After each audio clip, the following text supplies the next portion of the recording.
Lines प्रायोजक राम बंधू लोणचे. आता प्रत्येक जण जिंकेल.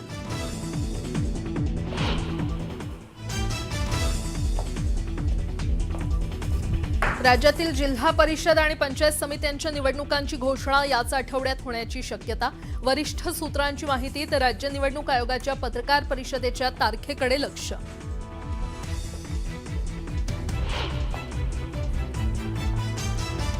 मनसेचे कट्टर नेते संतोष धुरींनी घेतली मुख्यमंत्री देवेंद्र फडणवीसांची भेट. भेटीनंतर आज भाजपमध्ये प्रवेश करणार असल्याची माहिती. निवडणुकीच्या तोंडावर मनसेला मोठा धक्का.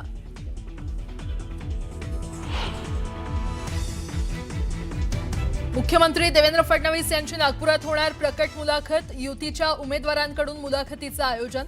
ठाकरे बंधूंच्या मुलाखतीला फडणवीसांची मुलाखत देणार टक्कर.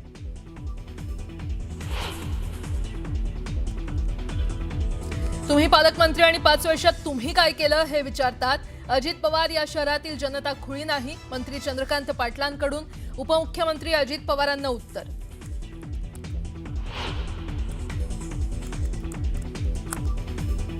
लातूरमधून विलासरावांच्या आठवणी पुसल्या जातील यात शंका नाही. जाहीर सभेत रवींद्र चव्हाणांचं वक्तव्य. काँग्रेसकडून तीव्र संताप.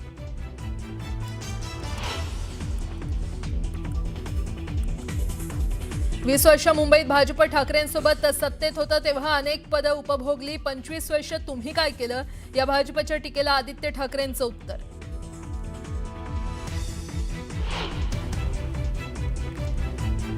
नवनीत राणांकडून काल भाजप तर आज युवा स्वाभिमानी पक्षाच्या उमेदवाराचा प्रचार. नवनीत राणा नेमक्या कुणाच्या बाजूनं चर्चांना उधाण.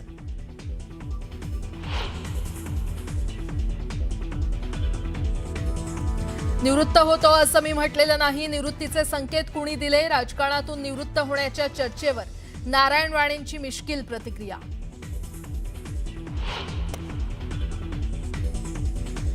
महाराष्ट्र क्रिकेट असोसिएशनच्या निवडणुकीला मुंबई उच्च न्यायालयाची स्थगिती. रोहित पवार यांना धक्का. नातेवाईक, राजकीय व्यक्ती आणि कार्यकर्त्यांची नावं मतदार यादीत घुसवल्याचा रोहित पवार यांच्या विरोधात आरोप.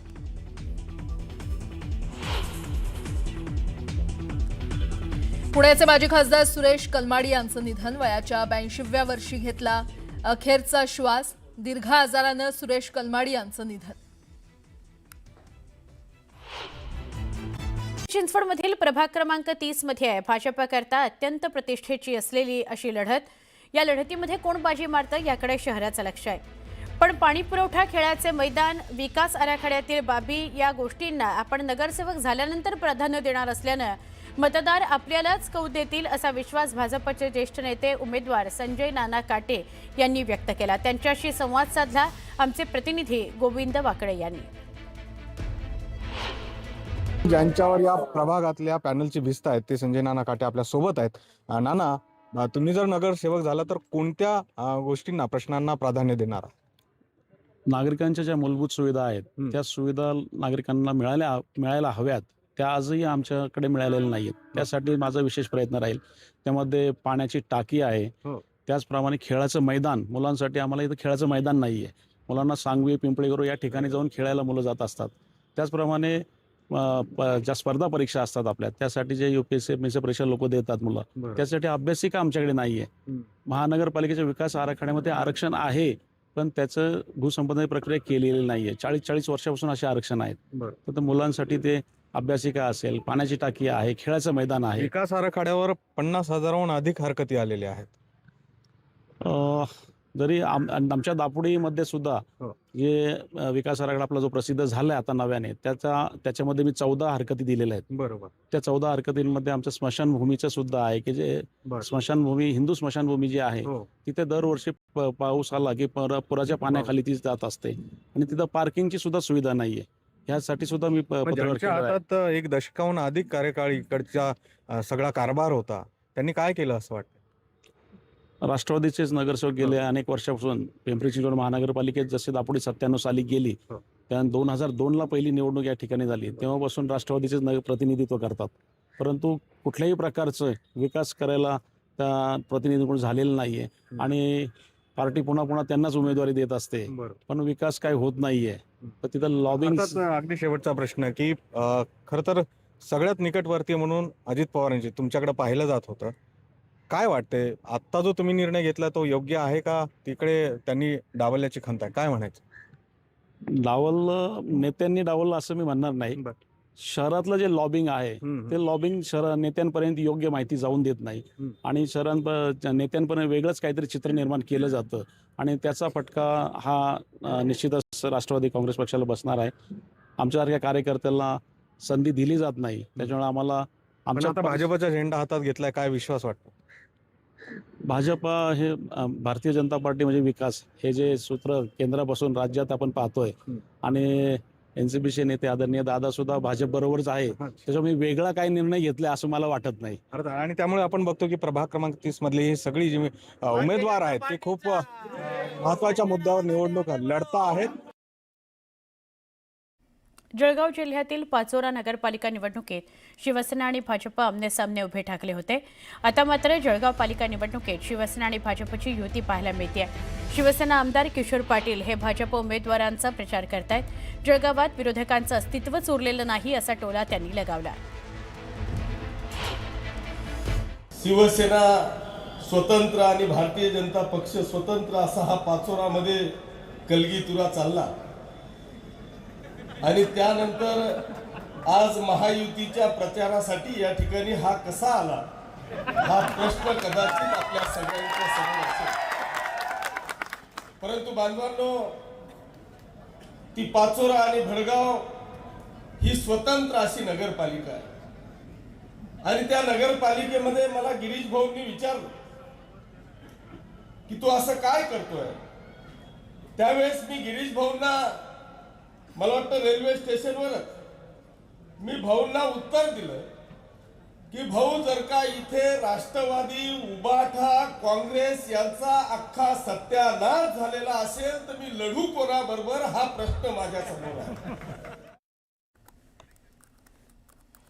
पुढची बातमी मालाडमधून. मालाडमध्ये वॉर्ड क्रमांक 46 इथून शिवसेना मनसे उमेदवार स्नेहिता डेहलीकर यांनी प्रचाराला जोरदार सुरुवात केलेली आहे. मालाडच्या कोळी गावात कोळी बांधवांनी त्यांचं उत्साहात स्वागत केलं. यावेळी काढण्यात आलेल्या रॅलीत मोठ्या संख्येनं मनसे आणि शिवसेना उद्धव बाळासाहेब ठाकरे पक्षाचे कार्यकर्ते सहभागी होते. खड्डे रस्त्याची खोदकामं चाललेली आहे, रस्त्याची कामं चाललेली आहेत, पण ट्रॅफिकचं मॅनेजमेंट नाही आहे. त्याच्यामुळे सगळीकडे गर्दी असते आणि ट्रॅफिक इश्यू असतात.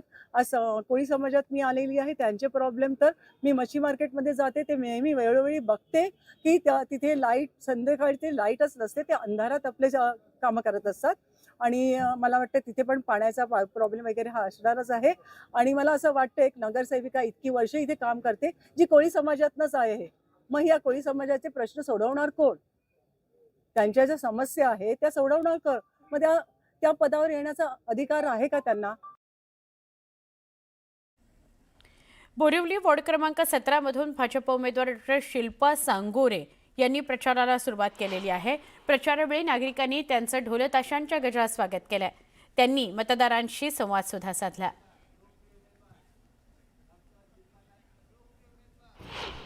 समस्या आहे यांच्या, जे लोकल समस्या आहे ते पाणीची समस्या आहे, ड्रेनेजची समस्या आहे, रोडची समस्या असू द्या.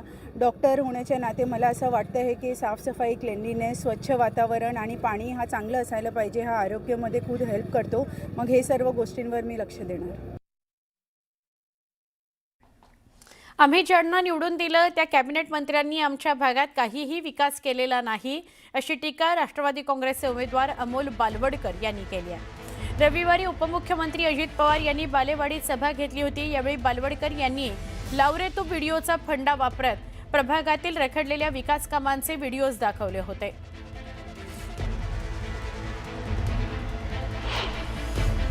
मागील कोरोना काळामध्ये विकासावर परिणाम झाला. त्यानंतर पुणे महानगरपालिकेच्या निवडणुका लागल्या नाही 4 वर्ष. त्याचा परिणाम या भागातल्या विकासांवरती झाला. काम करणार कोण होतं? येथील कॅबिनेट मंत्री आमदार चंद्रकांत दादा पाटील. आता या ठिकाणी मी आवर्जून 2 विकास कामं तुम्हाला दाखवतो. एका कार्यकर्त्याने ही उभे केलेल्या 2 वास्तू आहेत. एक आहे बालेवाडी हायस्ट्रीट येथे असणारी इंग्लिश मीडियमची शाळा, तिथं 1,500 विद्यार्थी मोफत शिकतील. पुढची बातमी. पिंपरी चिंचवड शहरातील एका कंपनीकडून मोठ्या प्रमाणात वायू प्रदूषण होत असल्याचा आरोप स्थानिक कार्यकर्ते करतायत. त्यामुळे शहरातील प्रभाग क्रमांक 13 मधील मतदारांनी महापालिका निवडणुकीत मतदान न करण्याचा इशारा दिलाय. स्वतःला शापित नागरिक म्हणत शहरातील निगडी, यमुनानगर, साईनाथ नगर इथल्या नागरिकांनी आपल्या घराबाहेर असे फलक लावून प्रशासनाला इशारा दिलाय. सर्व भावी नगरसेवक, आमचे मत तुमच्यासाठी बहुमूल्य असल्यास बजाजमधून येणारा वास निवडणुकीपूर्वी बंद करावा. शापित नागरिक.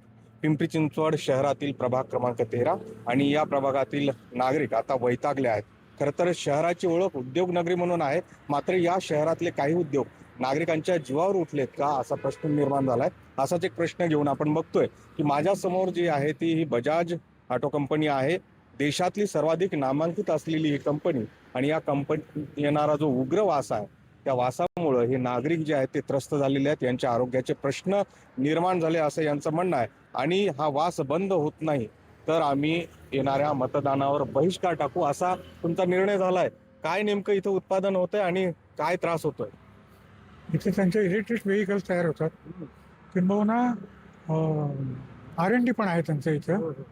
त्यासाठी जे पेंटिंग करतात ते त्या पेंटचा संपूर्ण वास इकडे येतो आणि त्यातून जे कंटेंट येतात त्याचा त्रास लोकांना इतका होतो. एक तर इथं जास्तीत जास्त ज्येष्ठ नागरिक आहेत आणि त्यांची नातवंड म्हणजे छोटी मुलं, या सगळ्यांना इतका त्रास होतोय.